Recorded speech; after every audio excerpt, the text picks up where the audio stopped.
पावसाची फायनली सुरुवात झाली आहे, पण कुठे-कुठे ना मुंबई, पुण्याला फ्लडसुद्धा आलेला आहे. इतका भयंकर पाऊस आहे कारण न्यूजमध्ये जे बघितलं ना, ते इतकं भयंकर होतं ना, कारण मुंबई, पुण्यासारख्या ठिकाणी रत्नागिरीत पण इतकं फ्लड, बापरे!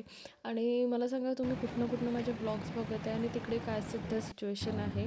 असो, इकडे मी ऑफिससाठी रेडी होत होती आणि सोबतच टिफिनमध्ये घ्यायला मी काकडी चिरत होती. तर काकडीसुद्धा कडू निघाली आणि कारलेसुद्धा कडू. आज दोन्ही कॉम्बिनेशन कडू होतं. पण मला कारल्याची भाजी आवडते ॲक्च्युली. आणि कोणाकोणाला कारल्याची भाजी आवडते नक्की कमेंटमध्ये सांगा. इकडे टिफिन वगैरे पॅक करून मी ऑफिससाठी निघत होती आणि आजची रायडर ना मम्मी आहे. एक नंबर गाडी चालवते. हसायला पण येतं आणि रडायला पण येतं, भीती पण वाटते. फायनली ऑफिसमध्ये पोहोचले आणि ऑफिसमध्ये गेल्याबरोबर मी ग्रीन टी घेऊन टाकते आता. आणि आज आम्ही स्वामींच्या मंदिरात गेले होती आणि तुम्हाला माहीतच असेल हे स्वामींचं मंदिर कुठे आहे. कमेंटमध्ये नक्की सांगा कोण कोण गेलं आहे. संध्याकाळी बाहेर जायचं होतं त्यामुळे मी बस प्रिफर केलं आणि नंतर अर्ध्या रस्त्यातनं मला माझ्या फ्रेंडने पिकअप केलं. सो गणेश टेकडीकडनं जात होते म्हणून गणपती बाप्पांचं दर्शन घेतलं. मी मुखदर्शनच घेतलं आणि इतकी गर्दी होती आज बुधवार असल्यामुळे.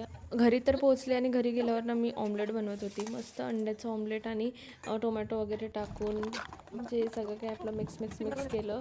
अंडे, कांदा, टोमॅटो आणि मी आपलं बॅटर टाकलं. याच्यामध्ये काय झालं ना, बॅटर तर मला पसरवता आलं, पण ऑमलेट जेव्हा होतो प्रॉपर ते टर्न करण्याच्या वेळेस माझं ना हे झालं, तुटलं. शेवटी मम्मीने हेल्प केली आणि इकडे ऑमलेट वगैरे खाऊन आजचा दिवस संपवला.